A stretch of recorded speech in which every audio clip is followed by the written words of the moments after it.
जय श्री कृष्ण दोस्तों, आज हम आपको 12 महीने सुनी जाने वाली तुलसी माता और एकादशी माता की कथा सुनाने जा रहे हैं। इस कथा को पढ़ने और सुनने वालों को पुण्य फल की प्राप्ति होती है और इस कथा के माध्यम से हम ये भी जानेंगे कि तुलसी माता और एकादशी माता के पूजन का फल कैसे मिलता है।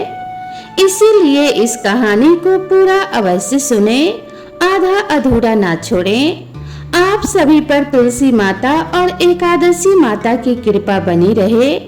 तो चलिए इस कहानी को शुरू करते हैं। बोलो तुलसी माता की जय, विष्णु भगवान की जय। एक गांव में एक बुढ़िया माई अपने बेटे और बहू के साथ रहती थी। बुढ़िया माई का नाम सुखवती था। बुढ़िया माई की एक पोता और पोती भी थे। सुखवती के परिवार में सब हंसी खुशी रह रहे थे और उनका अच्छे से समय बीत रहा था, क्योंकि बुढ़िया माई बड़े ही नियम कर्म वाली थी और वह हमेशा एकादशी का व्रत रखती थी और तुलसी जी का नित्य पूजन करती थी। वह तुलसी जी को नित्य जल देती थी। वह सुबह उठती, तालाब पर जाती, स्नान करती और तुलसी जी की पूजा करती थी। तुलसी जी को प्रणाम करती और तुलसी जी के नीचे दीपक जलाती थी। तुलसी जी की नियम से आरती करती थी। ऐसे ही बुढ़िया माई के दिन बीत रहे थे। सुखवती की जो सखियां थी वह भी सुखवती के पास बैठकर कथा कहानी सुनती थी और अपना ज्ञान बढ़ाती थी। एक बार की बात है, सुखवती अपनी सखियों के साथ बैठी हुई थी। उसकी हम उम्र सहेलियां भी बैठी हुई थी, जो कि संख्या में 7-8 थी। साढ़े शाम के समय आपस में बातें कर रही थी।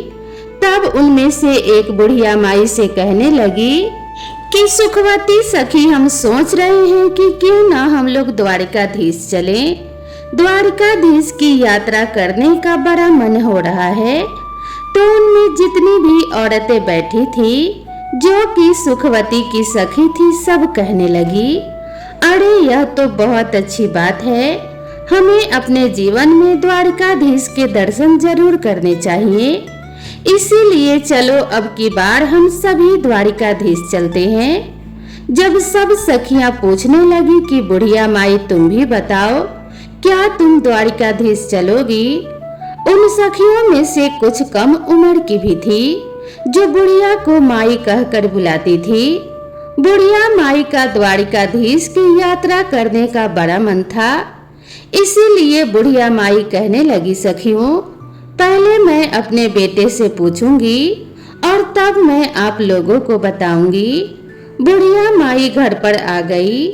बुढ़िया माई का जो बेटा था वह अपनी नौकरी करता था। जब वह शाम को घर आया तो बुढ़िया माई के जो पोते पोतियां थे वे बुढ़िया माई के लिए खाना लेकर गए। तो बुढ़िया माई ने खाना खाने से इनकार कर दिया और कह दिया कि आज मेरा मन नहीं है। उधर जब बुढ़िया माई का बेटा खाना खाने लगा तो उसने अपने पत्नी से पूछा कि क्या मेरी माँ ने खाना खा लिया है? तब उसकी पत्नी कहने लगी, देखो जी, आपकी माँ ने आज खाना वापस भिजवा दिया और कहने लगी कि मेरा आज खाने का मन नहीं है। यह सुनते ही बुढ़िया माई का बेटा, जिसका नाम मुरली था, वह अपने माँ के पास गया और जाकर कहने लगा कि माँ, क्या बात है, आज तुमने खाना क्यों नहीं खाया? तब बुढ़िया माई कहने लगी, बेटा, आज मेरा मन नहीं है। तब बेटा बोला, क्या माँ, आपकी कहीं तबीयत तो खराब नहीं है? अगर कोई परेशानी हो तो मुझे बताओ, मैं अभी वैद्य जी के पास आपको लेकर चलता हूँ। तब बुढ़िया माई कहने लगी कि नहीं बेटा, मुझे कोई परेशानी नहीं है, बस मेरा मन द्वारिकाधीश की यात्रा करने का कर रहा है। तब बेटा बोला, माँ खुलकर बताओ, बात क्या है? तब बुढ़िया माई ने शाम को हुई अपनी सखियों के बीच की सारी बातें अपने बेटे को बता दी कि बेटा, मेरी 8-10 सखियां द्वारिकाधीश की यात्रा पर जा रही हैं और मेरा भी बड़ा मन है कि मैं भी द्वारिकाधीश की यात्रा पर जाऊं। इतनी बात सुनकर बेटा बोला, माँ तो कोई बात नहीं, इसमें इतना सोचने की क्या बात है, मैं तुम्हारा यात्रा पर जाने का प्रबंध कर देता हूँ, तुम यात्रा पर चली जाओ।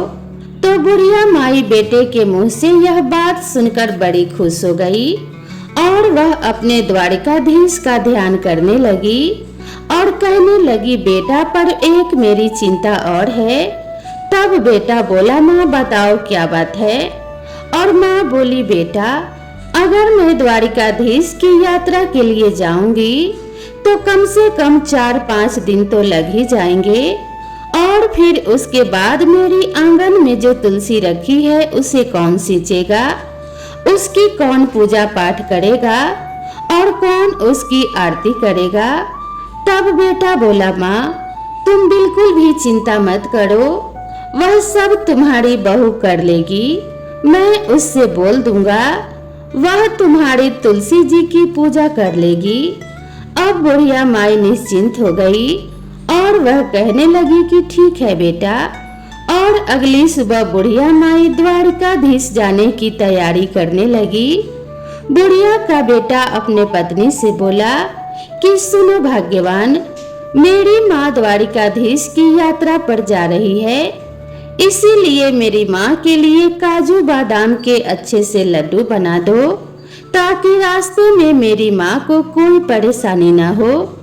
जो बुढ़िया की बहू थी वह मन ही मन में सोचने लगी, मुझे तो एक दिन के लिए भी मायके जाने नहीं देते हैं, उनके काम बिगड़ते हैं। और अब देखो बुढ़िया माई आराम से 4-5 दिन की यात्रा के लिए जा रही हैं। चलो यात्रा के लिए जा रही हैं वह तो ठीक है, अब इनकी पूजा पाठ का काम भी मुझे सौंप कर जा रही हैं। बुढ़िया की बहू कुछ कह तो नहीं पा रही थी, लेकिन उसने मन ही मन एक साजिश रची। उसने अपने पति से तो बोल दिया कि ठीक है, मैं माँ के लिए गोंदगिरी और बादाम काजू के लड्डू बना दूंगी और उन्हें एक डब्बे में भर कर माँ जी को दे दूंगी। बेटा तो सुबह नौकरी पर चला गया और जो बुढ़िया की बहू थी उसने क्या किया कि जो तुलसी का गमला बुढ़िया माई के आंगन में लगा हुआ था उसमें से उसने तुलसी जी को जड़ से उखाड़ लिया और जड़ सहित उसे एक पीतल के डब्बे में भर दिया और अपनी सासू माँ को थैले में रख कर दे दिया और बोली, ये लो माँ जी, इसमें गोंदगिरी के काजू बादाम के लड्डू हैं, आप इन्हें रास्ते में खा लेना। और बुढ़िया माई अपने बेटा बहू को आशीष देती हुई अपनी तीर्थ यात्रा के लिए चलते समय अपने बहू से बोली, बेटी मेरी तुलसी जी का ध्यान रखना। बहू बोली कि ठीक है माँ जी, आप बेफिक्र होकर जाइए। अब बुढ़िया माई ने तो आशीर्वादों की झड़ी लगा दी। वह कहने लगी, बहू ने तो मुझे काजू बादाम के लड्डू बनाकर दिए हैं। वह कहने लगी, दूधो नहाओ पूतो फलो, लाखों में बैठो करोड़ों में उठो, दिन दूनी रात चौगुनी तरक्की करो। उसके मुंह से तो आशीष फूट रहे थे और सौभाग्यवती रहो, मेरे बेटे का अच्छा काम चले। अब वह तरह तरह के आशीर्वाद देती हुई बुढ़िया माई अपने सखियों के साथ जा मिली। अब सारी सखियां और बुढ़िया माई द्वारिकाधीश की पैदल यात्रा कर रही थी। यात्रा करते करते उन्हें शाम हो गई। शाम के समय जब वह थक गई तो एक जगह उन्होंने देखा, वहां पर बैठकर वह विश्राम करने लगी और अपना खाने पीने के लिए जो सामान लाई थी सब निकाल कर खाने लगी। तब बुढ़िया माई ने अपना डब्बा खोल कर देखा तो उसमें घी से बने काजू बादाम के लड्डू भरे हुए थे। बुढ़िया माई ने आधा लड्डू खुद खाया और आधा लड्डू सब सखियों में भी बांट दिया और भगवान का भोग भी मन ही मन लगा दिया। अब सब सखियां कहने लगी, अरे सुखिया, क्योंकि उसका नाम सुखवती था तो सब सुखिया भी कहते थे, अरे तुम्हारी बहू तो बड़ी अच्छी है, देखो तुम्हारी बहू कितना तुम्हारा ख्याल रखती है। तुम्हारी बहू ने तुम्हारे लिए घी के लड्डू बना कर दिए हैं और तुलसी माता को याद कर रही थी। चलते चलते अब वह सारी सखियां द्वारिकाधीश पहुंच गई। तो जब वहां पहुंची तो शाम का समय हो रहा था। शाम का समय था, वहां पर बहुत लंबी भीड़ लगी हुई थी। द्वारिकाधीश के मंदिर के आगे लंबी लाइन लगी हुई थी। द्वारिकाधीश के दर्शन करने के लिए लंबी लाइन देखकर बुढ़िया माई मन ही मन सोचने लगी और आंख बंद करके ही, प्रभु जी इतनी लंबी भीड़ है, अगर मुझे आपके दर्शन नहीं हुए और पट बंद हो गए तो मेरा यहाँ आना तो बेकार हो जाएगा। तभी बुढ़िया माई द्वारिकाधीश से मन ही मन प्रार्थना कर रही थी कि हे प्रभु, एक बार जीवन में मुझे दर्शन दे दो। मैं बड़ी दूर से आपके दर्शन के लिए पैदल चलकर आई हूँ। हे प्रभु, आपके दर्शनों की प्यासी हूँ।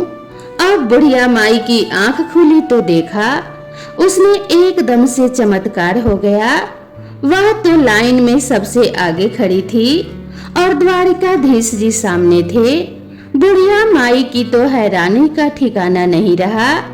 कहाँ तो वह सबसे पीछे थी और कहाँ वह लाइन में सबसे आगे आ गई। पंडित जी सबका प्रसाद चढ़ा रहे थे। बुढ़िया ने अपना डब्बा खोलकर देखा तो उसमें एक लड्डू और एक तुलसी जी की पत्ती रखी हुई थी।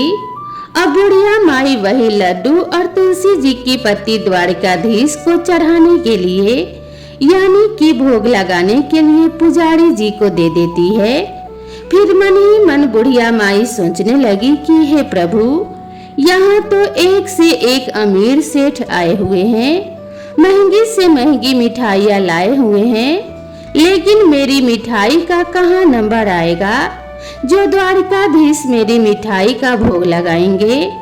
मन में भगवान को याद कर रही थी कि हे प्रभु, मेरे भी लड्डू का भोग लगाओ और मुझे निहाल करो। बुढ़िया माई ने जब आंखें खोली तो उसकी आंखें आश्चर्य से फैल गई। यह द्वारिकाधीश के हाथ में जो लड्डू था वह वही लड्डू था जो बुढ़िया माई ने भोग लगाने के लिए दिया था, और वही तुलसी की पत्ती थी जो ठाकुर जी के हाथ में थी। अब तो वो बुढ़िया माई बड़ी प्रसन्न हुई। वह तो गदगद हो गई कि प्रभु ने मेरा भोग स्वीकार कर लिया। तभी जो द्वारिकाधीश जी के पुजारी जी थे वह सबको प्रसाद दे रहे थे, तो उसने बुढ़िया माई को भी प्रसाद दिया। बुढ़िया माई ने वह प्रसाद अपने पल्लू में ले लिया और हाथ जोड़ लिए। फिर वे प्रसाद को लेकर सोचने लगी, यह प्रसाद मैं घर लेकर जाऊंगी, अपने बहू बेटे और पोते पोतियों के साथ मिलकर इसका भोग लगाएंगे और सब इस प्रसाद को ग्रहण करेंगे, क्योंकि यह द्वारिकाधीश का आशीर्वाद है। यह सोचकर उसने उस पीतल के डब्बे में जो भोग था, जो पुजारी जी ने प्रसाद दिया था, उस प्रसाद को बुढ़िया माई ने उस डब्बे में रख लिया और बाहर आ गई। बाहर आई तो काफी देर तक अपने सखियों का इंतजार करने लगी। जो काफी देर बाद उसकी सखियां आई तो कहने लगी, अरे बड़ी घबराहट हो रही है, बड़ी भीड़ थी, हमें तो सही से दर्शन भी नहीं हुए द्वारिकाधीश के, इतना चलकर आए हैं, इतनी धक्का मुक्की है, लेकिन हमें वहां दर्शन ही नहीं हुए। कोई कहती, अरे मुझे तो थोड़ा थोड़ा सा दर्शन हुआ है, बड़ी भारी भीड़ है। सब अपनी अपनी परेशानियां गिना रहे थे और बुढ़िया माई मन ही मन मुस्कुरा रही थी। वह कहने लगी कि मुझे तो द्वारिकाधीश के बहुत अच्छे से दर्शन हुए हैं और मेरा तो भगवान ने प्रसाद भी ग्रहण किया है। इस तरीके से अब सारी सखियां अपने द्वारिकाधीश की यात्रा करके अपने गांव के लिए वापस जल्दी घर पहुंचने पर बुढ़िया माई ने अपने बेटे बहू को आवाज लगाई। बेटा अंदर से आया और माँ के पैर छुए। बेटा को माँ ने बहुत ही आशीर्वादों की झड़ी लगा दी। जुग जुग जियो मेरे लाल, मेरी यात्रा बड़ी सफल रही। फिर कहने लगी, अरे बेटा बहू दिखाई नहीं दे रही है, क्योंकि बेटा हाथ में पानी का गिलास लेकर खड़ा था कि लो माँ पानी पियो और आराम से बैठ जाओ। पानी का गिलास जब बेटा लेकर खड़ा था तो बुढ़िया माई पूछने लगी, बेटा बहू कहाँ गई है? तब बेटा बोला, माँ मैंने उसे घर से निकाल दिया। माँ कहने लगी, बेटा यह तूने क्या अनर्थ कर दिया मेरे जाने के बाद। मैं जो 4-5 दिन की यात्रा पड़ गई और तूने पीछे से बहू को घर से निकाल दिया। ऐसा क्या हुआ था जो तूने मेरी बहू को घर से ही निकाल दिया? मेरी बहू तो बड़ी गुणी है। तब वह बेटा कहने लगा, माँ जो तेरी बहू है उसने तेरे साथ बड़ा छल किया है। मैंने उसे गोंद और बादाम काजू के लड्डू बनाने के लिए बोला था कि मेरी माँ यात्रा पर जा रही है, और उसने आंगन में लगी तुलसी को उखाड़कर उसकी जड़ समेत उस पीतल के डब्बे में भरकर तुम्हें दे दिया। अब बुढ़िया माई कहने लगी, अरे बेटा मैंने तो डब्बा खोलकर देखा था, उसमें तो काजू बादाम के ही लड्डू थे, और मैं खाई भी और अपने सखियों को भी खिलाई। तब वह कहने लगा, नहीं माँ, उसने तो यह साजिश रची थी। जब मैंने तुलसी जी की पूजा के लिए बोला तो आंगन में तुलसी नहीं थी। तब मैंने उससे पूछा तो उसने मुझे सारी बात बताई कि उसने जो जलन में आकर, क्योंकि माँ तो यात्रा के लिए जा रही है और मुझे मायके भी नहीं भेजते हैं, इसीलिए उसने तुलसी जी को उखाड़कर आपके डब्बे में भर दिया। अब बुढ़िया माई कहने लगी, बेटा कोई बात नहीं, बहू ने ऐसा किया है, चलो उसकी गलती, लेकिन उसी के कारण तो मुझे द्वारकाधीश के दर्शन हुए। मेरे साथ तो बेटा इतने चमत्कार हुए हैं कि मैं क्या गुणगान करूं। मैं तो भीड़ में सबसे पीछे खड़ी थी, तभी द्वारकाधीश की कृपा से मैं भीड़ में सबसे आगे हो गई। और तो और बेटा, मेरे जो डब्बे में एक तुलसी जी का पत्ता और एक लड्डू था, शायद तुलसी माता की कृपा से ही वह तुलसी जो लड्डू में बदल गई थी, और एक पत्ता मेरा इसीलिए छोड़ दिया था कि मैं भगवान को भोग लगाऊं, क्योंकि द्वारकाधीश को ठाकुर जी को तो बिना तुलसी के पत्ते का भोग लगाया ही नहीं जाता। इसीलिए उन्होंने मेरा भोग स्वीकार किया था, क्योंकि उस पर तुलसी दल भी था।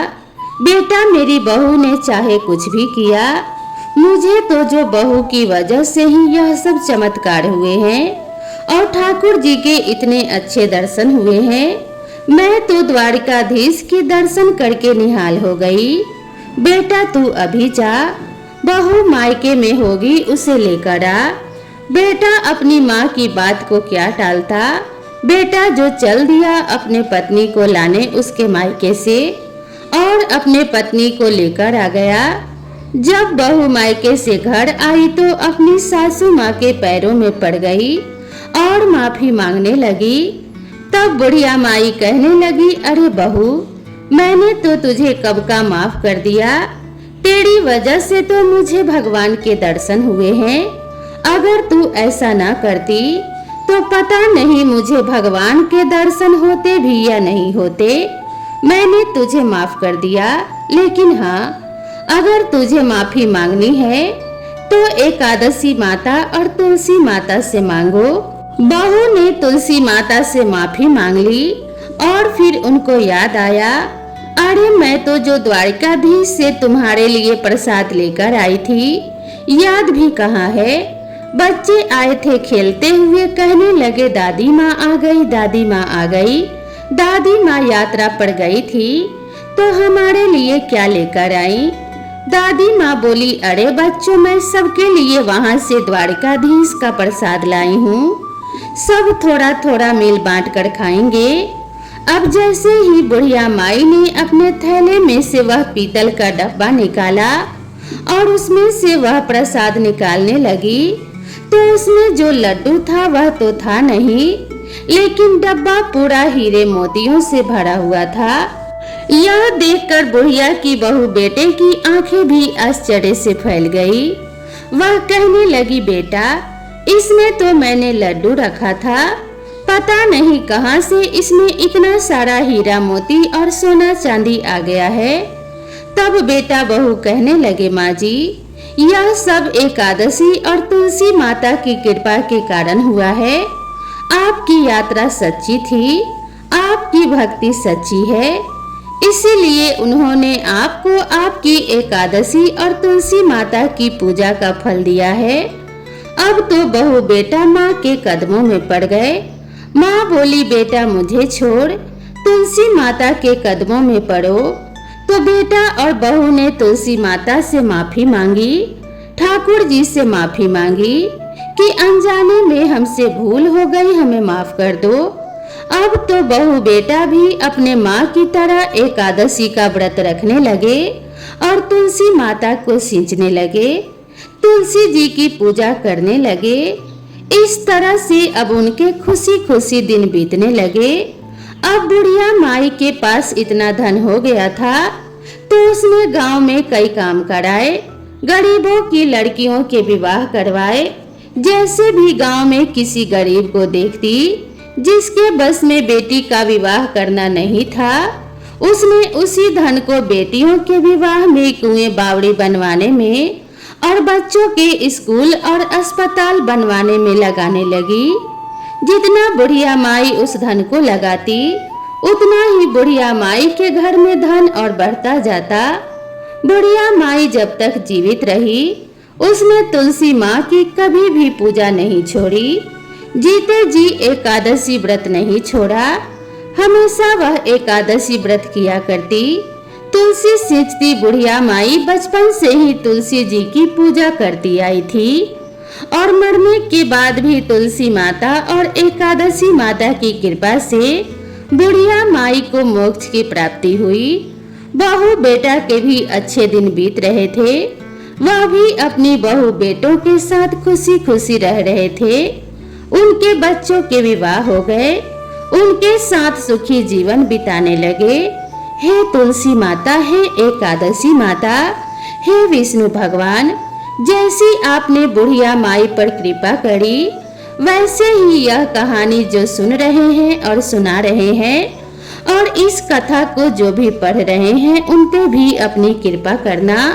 बोलो तुलसी माता की जय, बोलो एकादशी माता की जय, बोलो विष्णु भगवान और माता लक्ष्मी की जय। तो दोस्तों, आप सभी को यह कहानी कैसी लगी कृपया कमेंट करके जरूर बताएं। वीडियो पसंद आया हो तो इसे एक लाइक जरूर करें और अपने सभी फ्रेंड्स और फैमिली के साथ शेयर कर दें। तो दोस्तों, मिलते हैं इसी तरह की नेक्स्ट वीडियो में। माता लक्ष्मी और माता तुलसी की कृपा आप सभी के ऊपर बनी रहे। भगवान विष्णु की कृपा से आपके जीवन में धन्य धान्य की वृद्धि होती रहे। इसी मंगल कामना के साथ आप सभी से विदा लेते हैं। मिलते हैं इसी तरह की नेक्स्ट वीडियो में। तब तक के लिए राधे राधे।